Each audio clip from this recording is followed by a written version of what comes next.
Somebody sent us a message asking if we could talk about how to deal with hunting in really wet areas. They're sort of typical of Florida.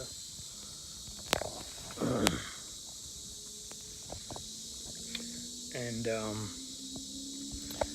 so, first of all, I want to say that wet areas are actually my favorite.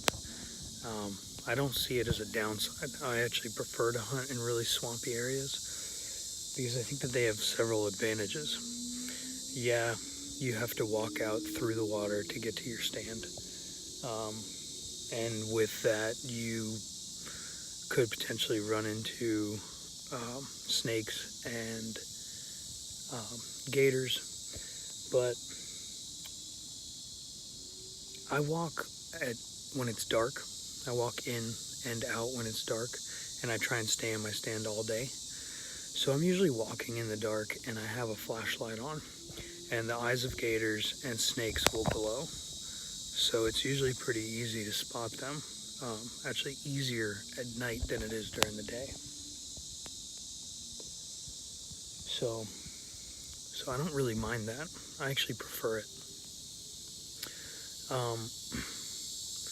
Another reason that wet areas are an advantage is if you have a canoe. Because obviously lugging all your gear is tiring, you get really sweaty. If you have a canoe and you're in a swamp, you can just paddle to get to your stand and to get around. And if you've ever shot a deer or a hog and put it in a canoe and paddled back to your truck, you know it's like the greatest thing ever, because nothing's easier than that. Another reason that I like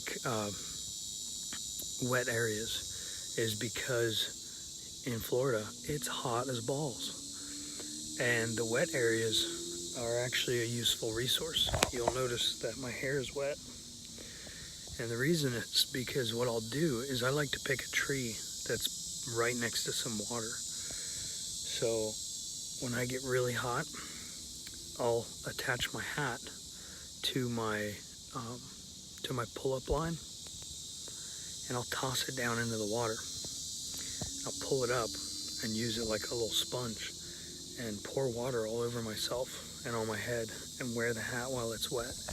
And it really helps you cool down a lot. Now, one thing to consider though is that when you walk through the water, your feet are going to be wet. And if you've ever sat in your tree stand with wet socks and wet feet, you know that really sucks.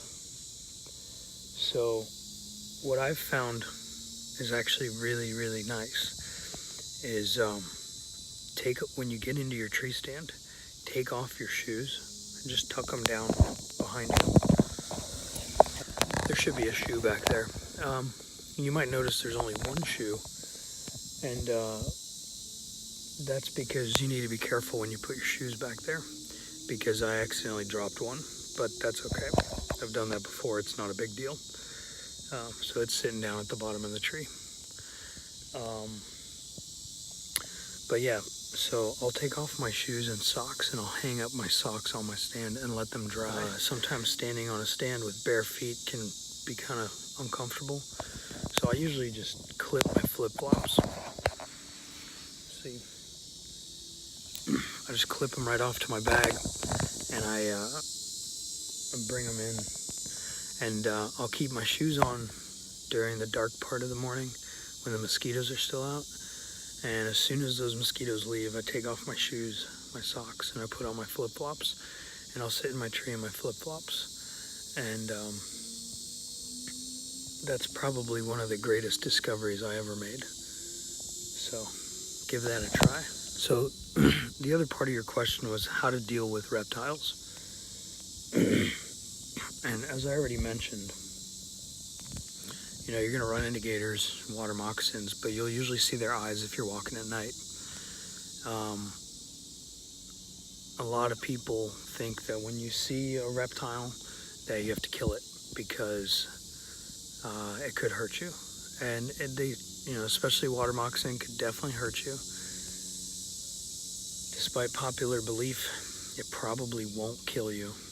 It'll hurt, but it won't kill you. And I'm sure some people are going to have an issue with me saying this, but let's just try and remember that we are on their territory when we're out here in the woods. They are a part of the ecosystem. They do play a role in that ecosystem, and they are needed. So going around and killing everything doesn't make any sense. If you're not going to eat it, leave it alone. If you see a water moccasin or a gator, which I see all the time, stop, back up, and go around them. They won't chase you, I promise. And that way we keep the ecosystem intact so that we can all enjoy it for generations to come. So with that in mind, I'd like to thank everybody for tuning in and checking out my video. I hope this was helpful for you guys. And don't forget to hit subscribe. We should have some cool videos coming out soon. And hopefully a buck's gonna walk by any minute now and I'm gonna drill it. So